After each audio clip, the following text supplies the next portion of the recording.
ঘুমের ঘরেও কত যুবক মরে যায়। কয়দিন আর বাহাদুরি করবি রে যুবক? মনেরে বুঝাও, তোমার মতো যুবক যদি স্কুল কলেজে পড়িয়া চাকরি করে, র্যাব আর্মি পুলিশ বিডিআরের নামাজ পড়ে, ব্যবসা করে, নামাজ পড়ে, তুমি কেন পারবা না? এখন থেকে তওবা করো, মনটাকে তৈরি করো, মনে মনে আল্লাহকে বলো, আল্লাহ জীবনে তো গুনাহ কম করি নাই, নামাজ কম সারি নাই, বেপরদায় কম চলি নাই, আজকে থেকে তওবা করে নেই, আর নামাজ ছাড়বো না, দাড়ি কাটবো না, বেপরদায় চলবো না, মা বাবাকে কষ্ট দিব না, উলামায়ে কেরামের পরামর্শ নিয়া, আমার ওস্তাদ শিক্ষকদের দোয়া নিয়া, এরপরে মুরব্বীদের দোয়া নিয়া সামনে নবীর সুন্নাত অনুযায়ী চলবো। তবে সবার কপালে তওবা নসিব হবে না, কারণ আল্লাহ তাআলা হেদায়েত না দিলে হেদায়েত পাওয়া যায় না। সাহাবী যুদ্ধের ময়দানে গেলেন, ঘরের মধ্যে স্ত্রী আর সন্তান, বাচ্চার কেউ নাই, আল্লাহর বান্দি ঘরে আছেন। যুদ্ধ শেষ করে সাহাবী বাড়িতে রওয়ানা। হঠাৎ এদিকে খবর, তার স্ত্রীর সন্তানটা দুনিয়ার থেকে ইন্তেকাল হয়ে গেল, মরে গেল। আল্লাহর বান্দি এতটা ধৈর্য ধারণকারিনী, বাচ্চাটার একটা চাদর দিয়া শোয়া রাখছে, ঘুম পড়তেছে। রাতের বেলা স্বামী আসছে, খানা খাওয়ায়, হাসি মুখে, কোনো আওয়াজ নাই। বলে আমার সন্তান কই? আল্লাহর বান্দি বলে সন্তান ঘুমায়। বলে নাই মারা গেছে, যুদ্ধ থেকে আসছে, অন্তরে আবার পেরেশানি জাগবে, এতটুকু চিন্তা একজন স্ত্রী করে। এর ঘরটা জান্নাতের বাগান ছাড়া আর কি। আর আমাদের আম্মা জানেরা হুদা টেলিফোন কইরা স্বামীরে পেরেশানি ফালায়, লাগে না, এরপর একটা পেরেশানি দিয়ে রাখছে। আর ওই আল্লাহর বান্দি সাহাবীর স্ত্রী বলে না সন্তান মারা গেছে, জিগাইছে কই? কয় ঘুমায়। রাতে খাওয়ায়, ঘুম পাড়ায় দিছে, স্ত্রীও ঘুমায়, স্বামীও ঘুমায়। ফজরের আজান হয়ে গেছে, নামাজ শেষ।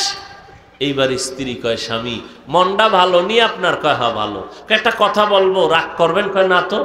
এই আল্লাহর বান্দারা, পর্দার আড়ালের মা, শুনো ইতিহাস। আল্লাহর বান্দি কয়, আপনার কাছে যদি কেউ টাকা আমানত রাখে, কোনো জিনিস, আপনি রাখবেননি? কাহা রাখবো? কাঁচা সময় মতো যদি চায় দিবেননি? কয় দিব। কয় দিতে গিয়া মনে কোনো কষ্ট আসবেনি? কয় না, কোনো কষ্ট আসবে না। এবার আল্লাহর বান্দি ডেকে বলে, ও স্বামী আমার, আল্লাহ একটা সন্তান দিয়েছিলেন আমাদেরকে আমানত। গতকাল আল্লাহ আমানত নিয়ে গেছেন, সন্তান দুনিয়াতে জিন্দা নাই, আল্লাহ আমানত নিয়ে গেছেন। স্বামী একটা চিৎকার মেরে বেহুশ হইয়া হুশে আসিয়া কয়, রে বিবি, আল্লাহর দেওয়া জিনিস নিয়ে গেছেন, কোনো দুঃখ নাই, কোনো কষ্ট নাই, আল্লাহর কাজের উপরে আমি খুশি, আল্লাহর উপরে কোনো প্রশ্ন নাই। কিন্তু আমি আশ্চর্য, আমি একটা পুরুষ মানুষ আর তুমি নারী, তুমি এতটা ধৈর্য কেমনে ধরেছো? আল্লাহ পাক কোরআন শরীফের মধ্যে নারী ধৈর্যের বেলায় যেই সুসংবাদ দিছেন, তুমি সেই সুসংবাদ প্রাপ্তা হয়ে গেছো। আমার অন্তর বলে, এই ধৈর্য তোমাকে জান্নাতে নিবে, তবে আমাকে ওয়াদা দাও, তুমি জান্নাতে যাইবা, আমাকে নিয়ে যাইবা নি। নবীও বলেন, আল্লাহ যাকে ভালোবাসেন তাকে মুসিবতের দ্বারা পরীক্ষা নিবেন।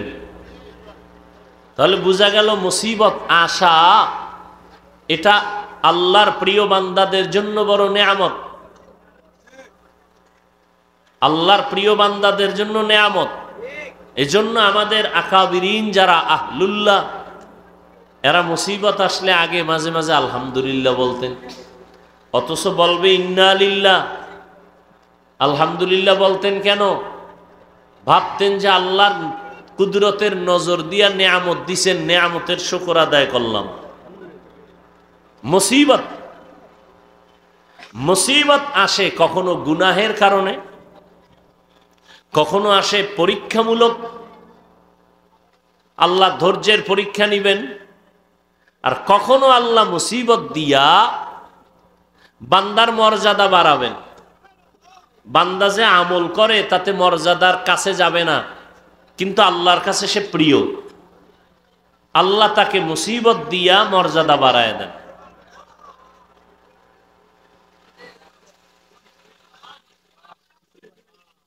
কি বৃষ্টি? বৃষ্টি এতদিন দোয়া করছেন, উল্টা মোনাজাত করছেন, বৃষ্টি দাও, এখন উড়েন কা? দেখছেন একটু বাতাস আসতেছে, ভাল লাগে না? এই যে কইছি যে এই যে অধৈর্য শুরু হয়ে গেছে, ধৈর্যের বয়ান আমল শুরু। আরে ভাই, আমি যতক্ষণ আছি অতক্ষণ থাকেন। যদি পরিবেশ আল্লাহ বসতে না দেয়, আমরা জোর করে বসতে পারবো? তা আল্লাহ তো একটু এই যে বয়ানটাই চলতেছে পরীক্ষা নিয়ে, আল্লাহ একটু পরীক্ষা করবেনই, মুসিবত দিয়া পরীক্ষা করবেন। ধৈর্যের সাথে বসেন, আল্লাহ পাক কামিয়াবি দান করেন। আল্লাহ আমাদেরকে পরীক্ষায় পাশ করার তৌফিক দান করেন। তো আল্লাহ যাকে মহাব্বত করবেন তাকে পরীক্ষা নেবেন। নুজহাতুল মাজালিস নামক কিতাবে একটা ঘটনা পেয়েছি ধৈর্যের সম্পর্কে। স্ত্রী বড় ভালো, বাবার সন্তান, মোটামুটি দিনদারি, আবেদা, স্বামীও দিনের পথে আছে ঠিক। তো একদিন দুইজন কথা বলতেছে, কথা বলতে গিয়া স্ত্রী একটু পরীক্ষামূলক জিজ্ঞাসা করলেন স্বামীকে, আমাকে কি পরিমাণ মহব্বত করো? স্বামী বলল, মহব্বতের চূড়ান্ত সীমানায় আমি তোমাকে মহব্বত করি, যার উপরে আর মহব্বত নাই। বলে তার নমুনা কি? বলে তুমি আমার মরণ, তুমি আমার জীবন, যখন যা চাও আমি দেওয়ার জন্য রেডি। খেয়াল করেন, স্ত্রীকে স্বামী বলল যা চাও তাই দিব। স্ত্রী পরীক্ষামূলক জিজ্ঞাসা করলো, হ্যাঁ যা চাই তাই দিবা? হ্যাঁ দিব। এবার স্ত্রী কাছে আমাকে তালাক দাও। এ কথা যখন বলছে, বলে এটা তো সম্ভব না। বলে তুমি ওয়াদা করলা দিবা, আবার সম্ভব না কেন? বলে না, এটা দেওয়া যাবে না। ওয়াদা দিছো। দুইজনের মধ্যে বাকবিতণ্ডা, সমাধানের জন্য জমানার নবীর কাছে রওয়ানা। স্বামী আর স্ত্রী যাচ্ছে রাস্তার পার্শ্বে দিয়ে, হঠাৎ করে হোঁচট খেয়ে স্বামী বেচারা পরে পাও ভেঙে গেছে, কান্না শুরু করছে, আফসুস, পানি পড়তেছে। স্ত্রী বলে নবীর দরবারে যাওয়া লাগবে না, চলো বাড়ি। বাড়ি যাইয়া স্ত্রী বলে আমি যে তালাক চাইছিলাম ও কথাটা উড্ড করে নিলাম। স্বামী বলে চাইলা কেন? এবার আল্লাহর বান্দা এই প্রশ্ন করে। স্ত্রী বলে, ও স্বামী, রহমতের নবীর হাদিস শুনেছি, আল্লাহ যাকে বেশি মহব্বত করবেন, ভালোবাসবেন, তাকে মুসিবত দিয়া পরীক্ষা নিবেন। আমি তোমার ঘরে আসছি, তোমার সংসার পরিচালনা করি, আজও পর্যন্ত কোনো মুসিবত দেখি নাই, তোমার মধ্যে কোনো হা হুতাশ দেখি নাই, আহ শব্দ কোনো বের হয় নাই। আমি ভেবে নিলাম যেখানে মুসিবত নাই ওখানে আল্লাহ তাআলার রহমত নাই, আর যেখানে আল্লাহ তাআলার রহমত নাই আমিও সেখানে নাই। এজন্যই তালাক চেয়েছিলাম। রাস্তার মাঝে গিয়া যখন তুমি পড়ে গেছো, মুসিবত চলে আসছে, তোমার কান্না শুরু হয়ে গেল, আহ শব্দ বের হয়েছে, আমি তোমাকে বাড়ির মধ্যে নিয়ে আসলাম। মুসিবত আসছে, আল্লাহর রহমত চলে আসছে। যেখানে মুসিবত আছে সেখানে আল্লাহর রহমত আছে, যেখানে আল্লাহর রহমত আছে আমি বান্দিও সেখানে আছি। हकीकत से तो दुनिया बेखबर है, दुनिया की नुमाइश पर नजर है। नमी गुयाम के आज दुनिया जुदा बाश, बाहर कारे के बाशी बा खुदावास। अल्लाह कत दयामय, কত দয়াময়, কত দয়াময়। আল্লাহ বলেন, রে গোলাম, আমি এতটা দয়াময়, এই রকম দয়ার আর কেউ নাই। মা সন্তানের মায়া করে, দয়া করে, বাবাও করে, কিন্তু পেছনে স্বার্থ আছে। আল্লাহ বান্দাকে দয়া করেন, পেছনে আল্লাহর নিজস্ব কোনো স্বার্থ নাই। দেখছেন নি, আল্লাহ নগদ দেখাইলেন, ও বান্দা কোরআনের কথা শুনবা, তুমি গরমে কষ্ট হয় একটু ঠান্ডা করে দেই। আল্লাহ কি পারেন। এজন্য আমি মাঝে মাঝে বলি, বান্দা চাইলে কিছুই হয় না, আল্লাহ চাইলে সব হয়। বান্দা চাইলে কিছুই হয় না, আল্লাহ চাইলে। কাদেরে কুদরত দারি বরকামাল, আনতা রব্বি আনতা হাসবি জুল জালাল, তুহি কাদের জলিলুল্লাহ জাহাদার, বহর হালে তুহি মেরা নেগাহদার। আল্লাহ পরীক্ষা দেওয়ার জন্য দুনিয়ায় পাঠাইলেন। আল্লাহ পাক বলেন, আমি পরীক্ষা দেওয়ার জন্য তোমাদের দুনিয়ায় পাঠাইলাম। আল্লাযী খালাকাল মাউতা ওয়াল হায়াতা লিয়াবলুয়াকুম আইয়ুকুম আহসানু আমালা ওয়া হুয়াল আজিজুল গফুর।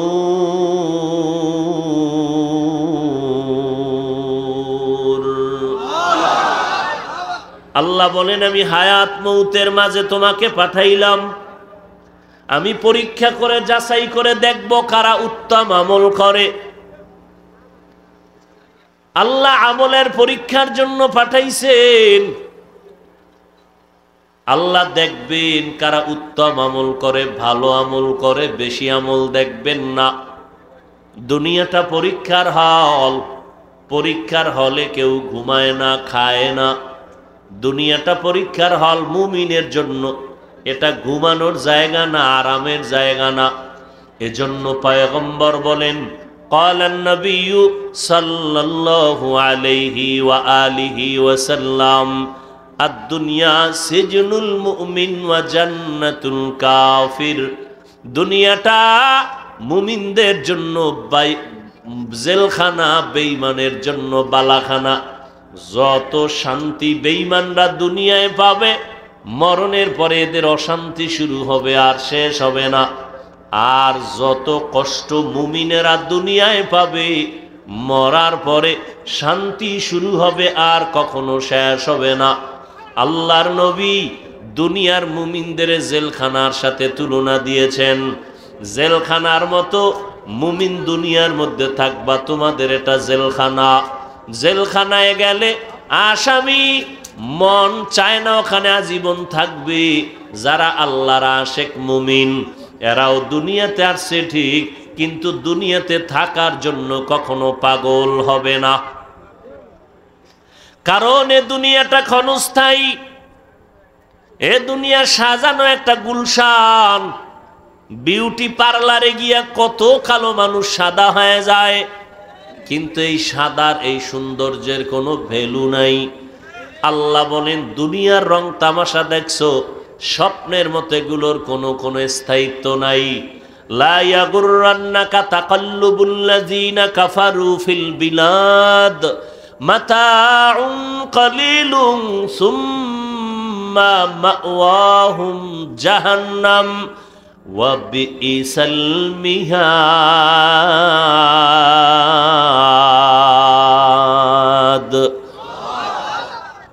আল্লাহ বলেন, কাফের মুশরিকদের বানানো বাড়ি দ্বারা গুলশান দেখে পাগল হইও না, এর পরিণাম ফল ভালো না, জাহান্নামে হবে তারা।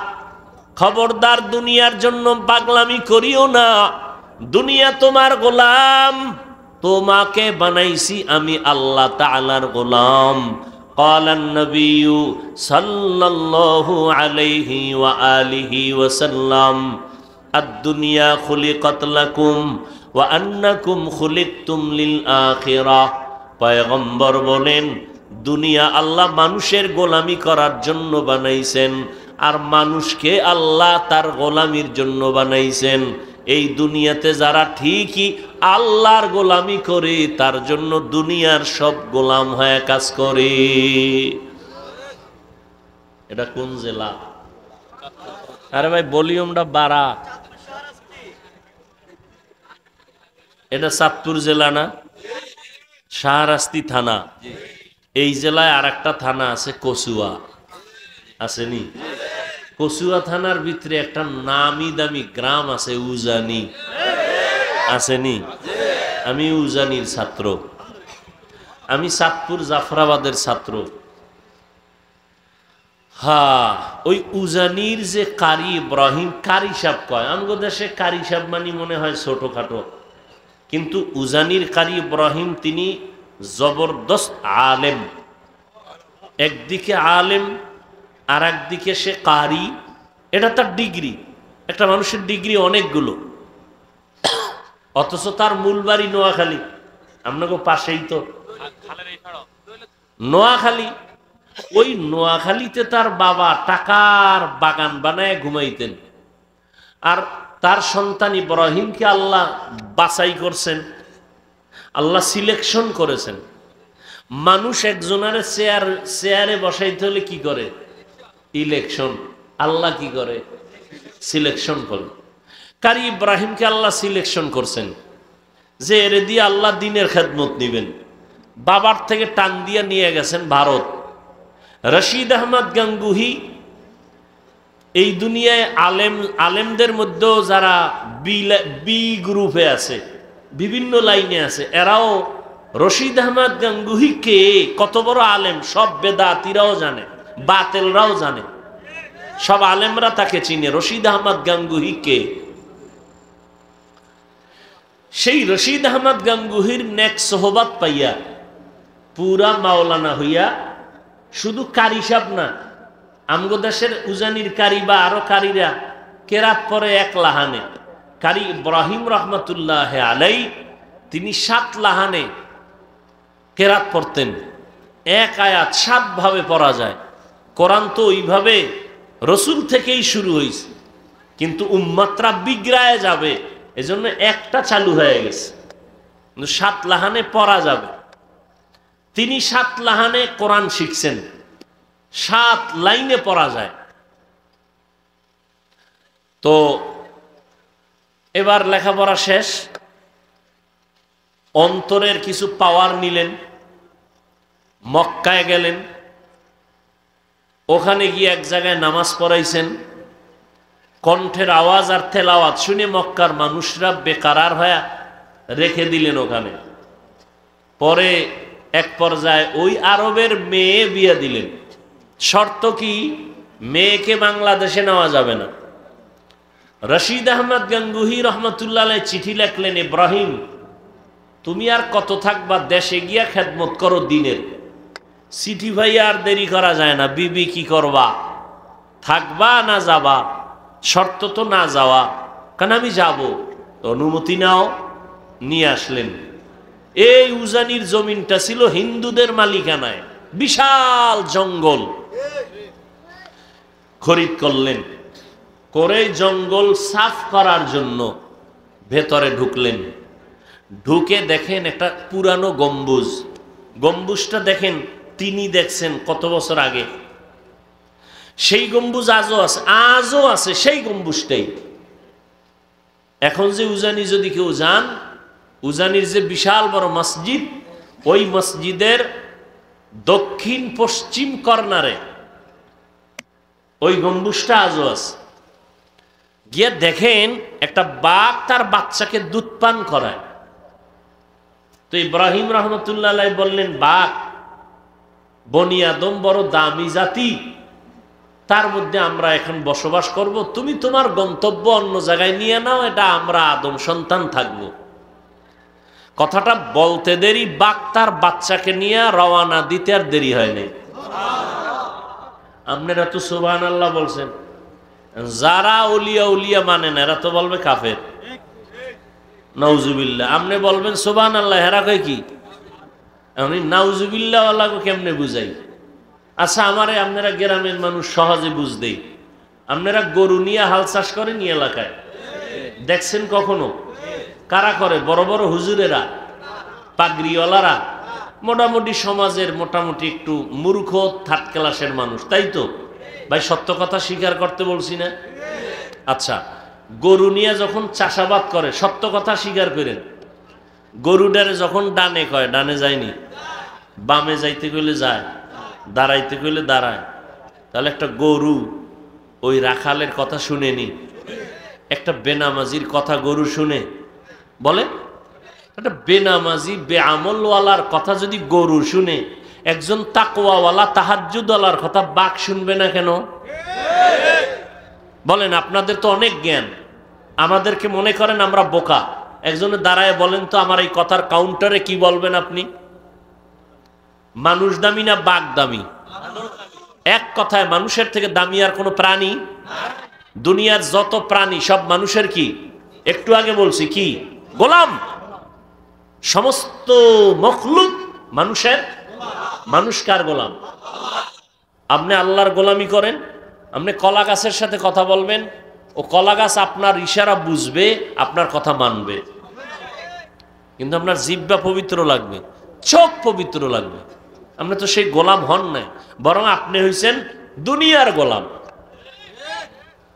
ঘুমের ভিতরে টাকা, নামাজে দাঁড়াইয়াও টাকা, কারে মারবেন, কারে ধরবেন, কারটা খাইয়া বড় লোক হবেন, এই তো চলছে। এতটা চূড়ান্ত খারাপের দিকে যাইতেছে। মা বাবাকে সেদিন একজনে শুনাইলো যে একটা সন্তান বাবাকে ইচ্ছা রকম পিটাচ্ছে, তা ভিডিও করে ছাড়ছে। একটা সন্তান বাবাকে পিটাচ্ছে ইচ্ছা রকম, আর এটা আবার ভিডিও ধারণ করে ছাড়লো। এই তো আমার দেশের হালাত।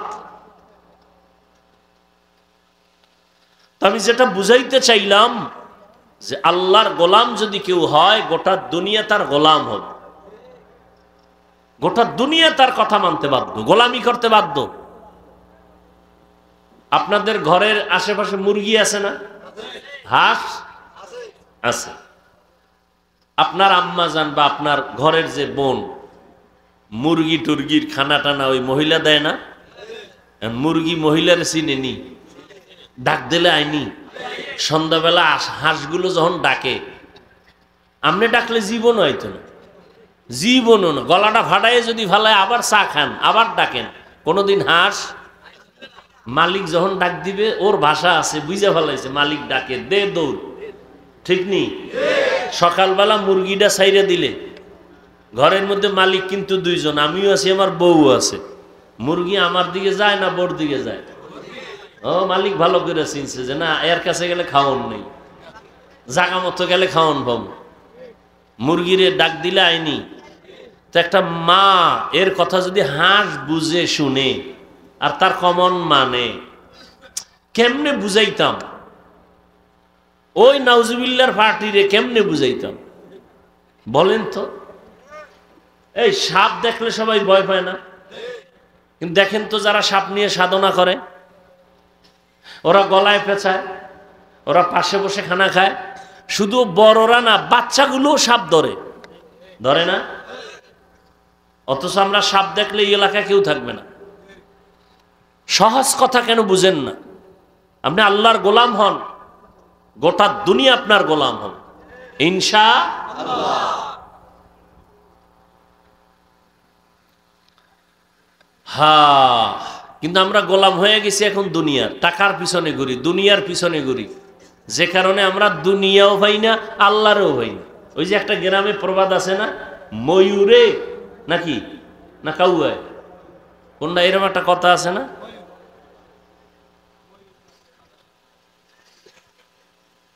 কাউয়ার নাচ ময়ূরে দেয় না, ময়ূরে নাচে কাউয়ার মতো, কোনটা? শেষে নিজেরটাও ভুলে যায়, শেষে নিজেরটাও ভুলে যায়।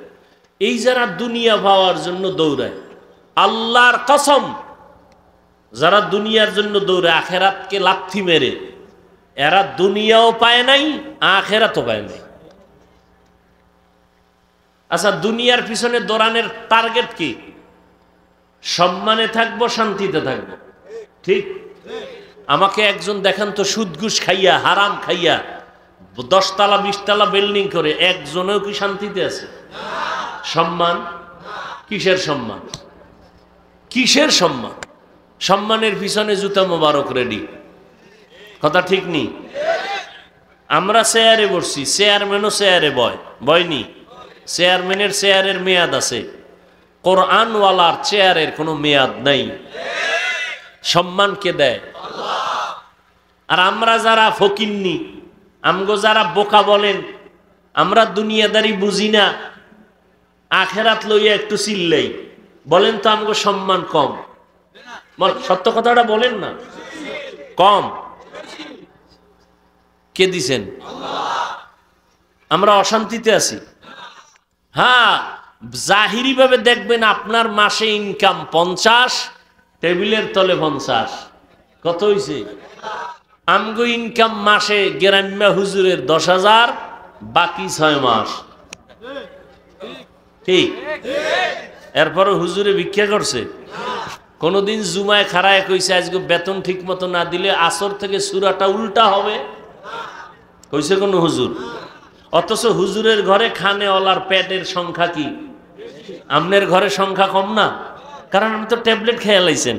ছেলে হোক মেয়ে হোক দুটোর বেশি নয়, একটা হলে ভালো হয়, না হইলে আরো ভালো।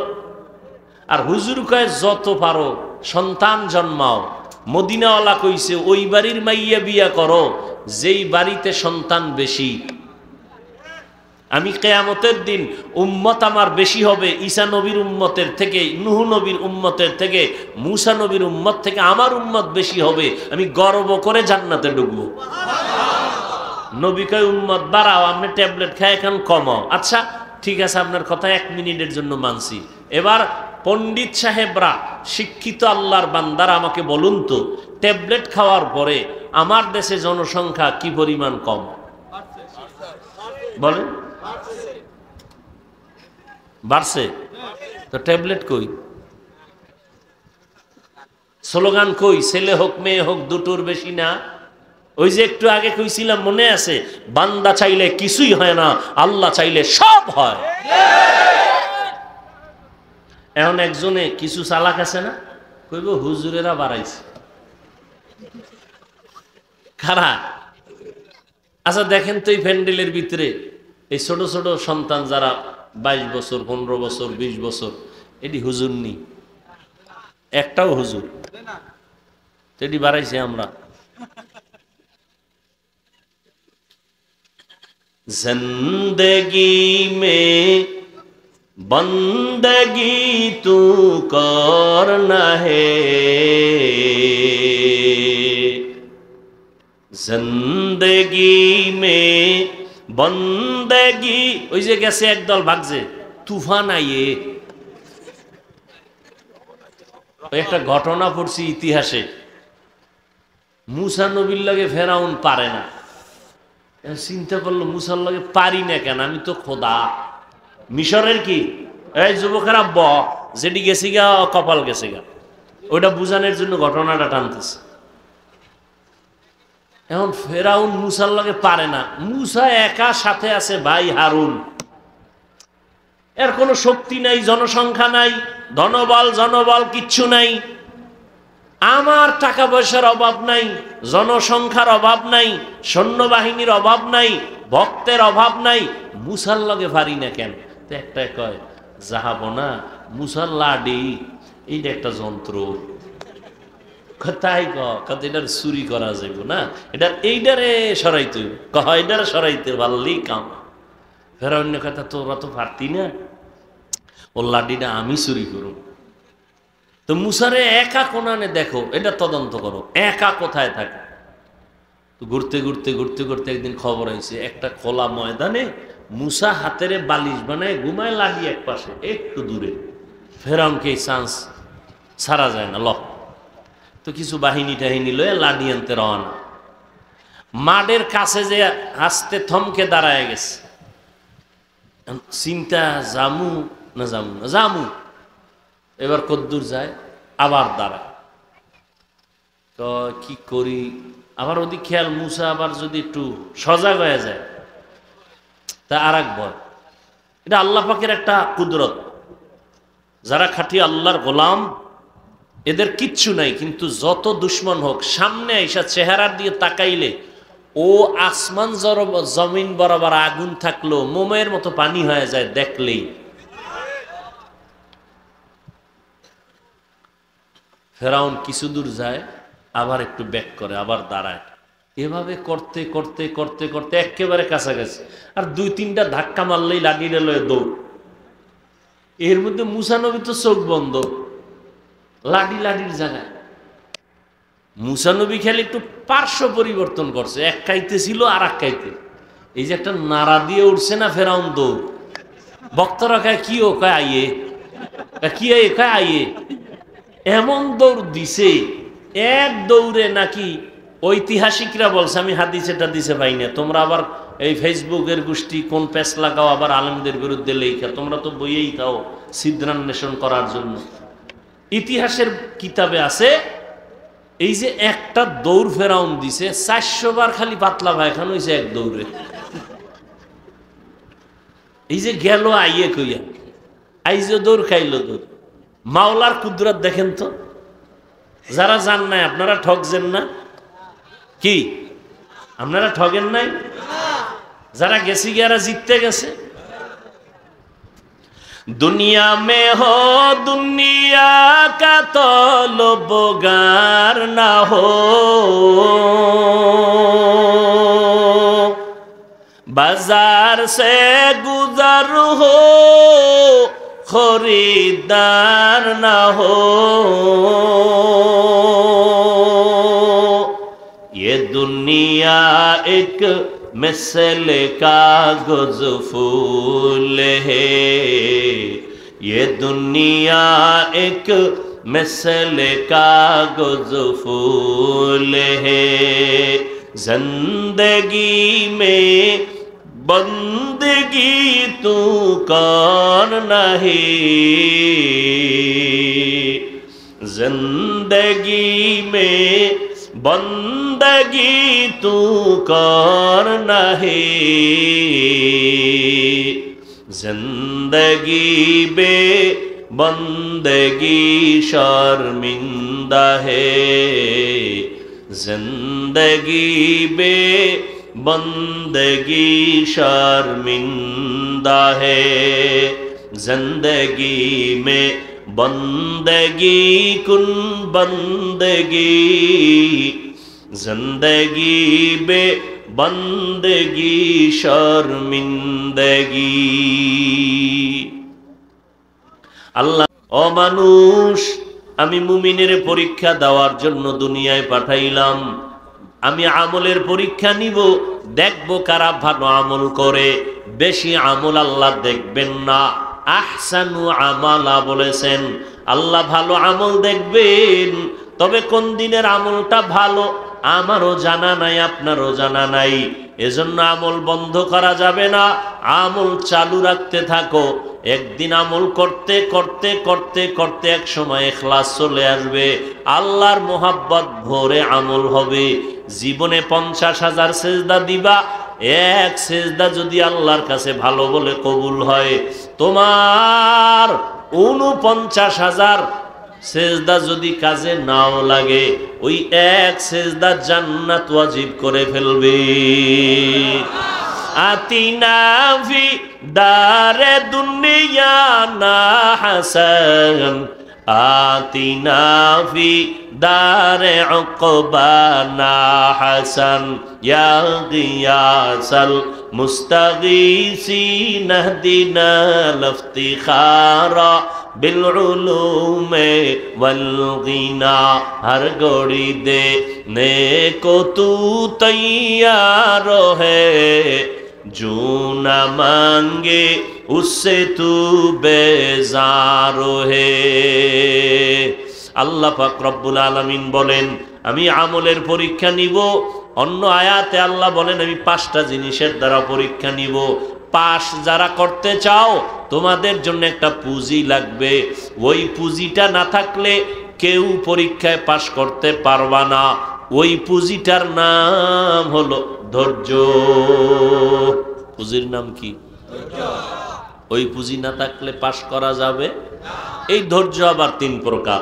ইবাদতের বেলায় ধৈর্য, মুসিবতের বেলায় ধৈর্য, গুনাহের বেলায় ধৈর্য। এই ইবাদত, এখানে আপনারা যারা বলছেন এটাও কিন্তু ইবাদতের অংশ। ধৈর্য যাদের নাই এরা ফেল পাস করতে পারে নাই। মোনাজাতটা দিয়ে যাবেন, ধৈর্য না থাকলে এটা সম্ভব না। মদিনার নবী বলেন, কোন আল্লাহর গোলাম ঘর থেকে যখন উলামায়ে আহলে হকের মোলাকাতে, দ্বীনের আলোচনার মজলিসে রওনা হয়, প্রত্যেকের সাথে আমার আল্লাহ ৭০,০০০ রহমতের ফেরেশতাকে কাফেলা বানায় দেয়। এখানে বসা মাত্রই জীবনের সব গুনাহ মাফ। আরো আস্তে করে বলো, আল্লাহ কি আস্তে বললে শুনেন না?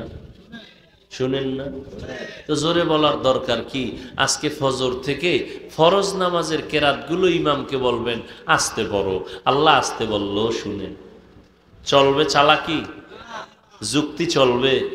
যুক্তি দিয়া নাস্তিক হওয়া যায়, আল্লাহ পাওয়া যায়। মুসলমানের বাচ্চা শিক্ষিতা, MBBS ডাক্তার, নাম কত সুন্দর, তাসলিমা, হয়ে গেছে বেঈমান। কেন? যুক্তি দিয়া ইসলামকে বুঝতে চাইছে। যুক্তি দিয়া বেঈমান হওয়া যায়, নাস্তিক হওয়া যায়, মুরতাদ হওয়া যায়, আল্লাহ পাওয়া যায় না।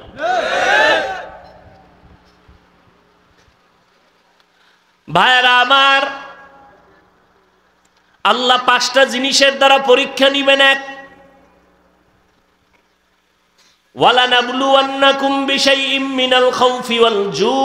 এক নম্বরে হলো ভয়। 4 মাযহাবের 4 ইমামের একজন ইমাম, ইমাম শাফিঈ রাহমাতুল্লাহ আলাইহি, এখানে ভয় দ্বারা বলছেন, এখানে ভয় মানে আল্লাহর পক্ষ থেকে ভয়। ও যুবক, দাড়িটা রাখলে আমার আল্লাহ খুশি, দাড়ি কাটলে তোমার আপনজন আত্মীয় স্বজনরা খুশি। এটাই তোমার ইমানের পরীক্ষা। যদি তুমি দাড়ি রাখো, তোমার আত্মীয় স্বজন বেজার, ম্যাডাম বেজার, শালি দুলাবাই বেজার, বেআইন সাহেব বেআই সাহেব বেজার, আল্লাহ খুশি। আর যদি দাড়ি কাটো, আল্লাহ বেজার, জাহান্নামের আগুন। এটাই তোমার ভয়ের পরীক্ষা। তুমি আল্লাহর ভয়ে দাড়ি রাখবা নাকি তোমার আত্মীয়র ভয়ে দাড়ি কাটবা, এটা তোমার ইমানের পরীক্ষা। পাস করার জন্য লাগবে ধৈর্য। আল্লাহর ভয়। আর একটা ভয় হলো মানুষের পক্ষ থেকে ভয়। ওয়াজ মাহফিল হতে পারবে না, তাহলে আমি আগুন জ্বালায় দেব। মাদ্রাসা হতে দিব না, মসজিদ হতে দিব না। মানুষ এরকম কিছু ভয় দেখায় না?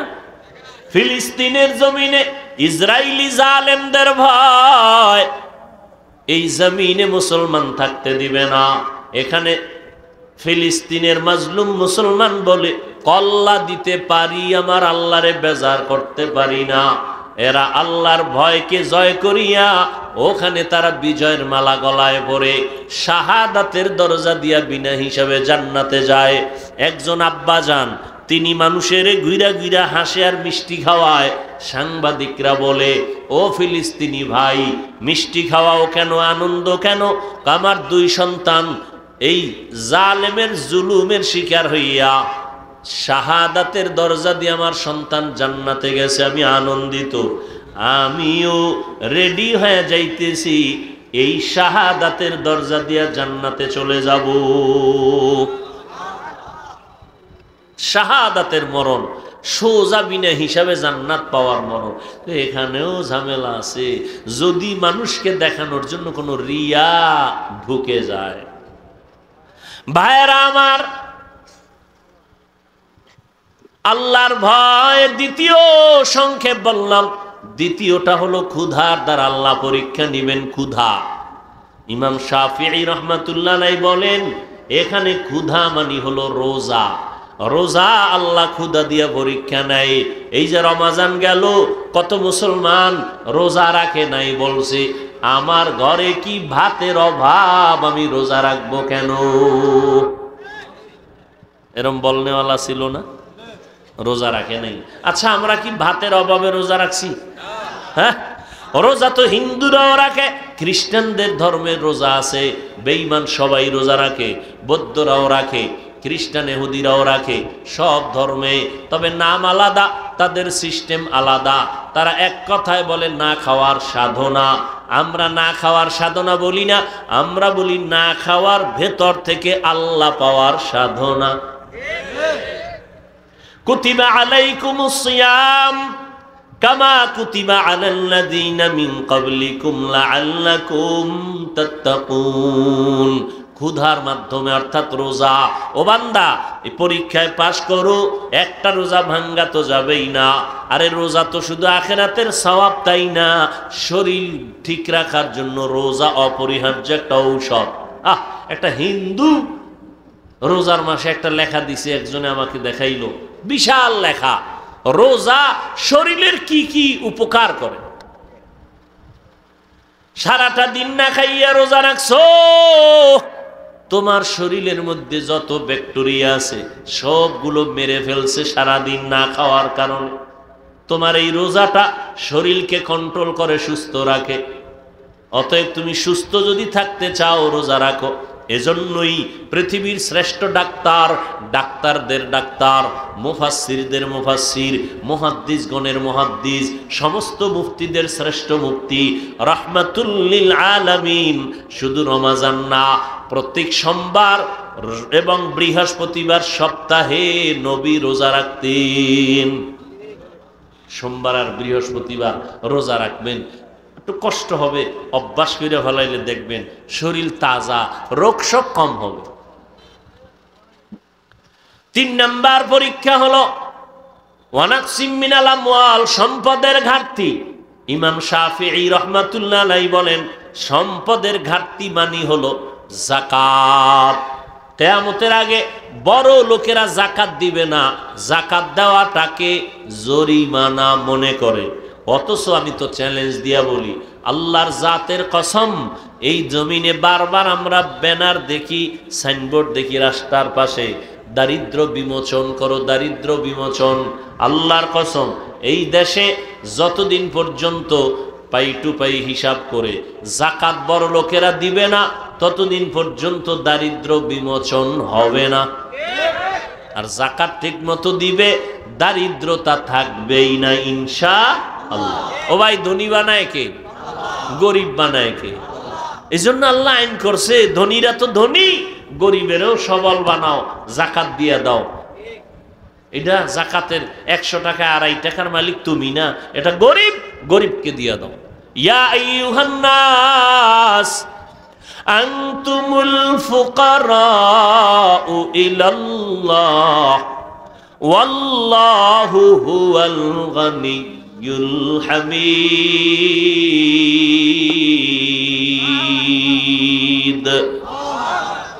गर तवक्कुल मीकुनी हर सुबह शाम, मीरा सानद रिज़्क़ तू अज़ला मकाम।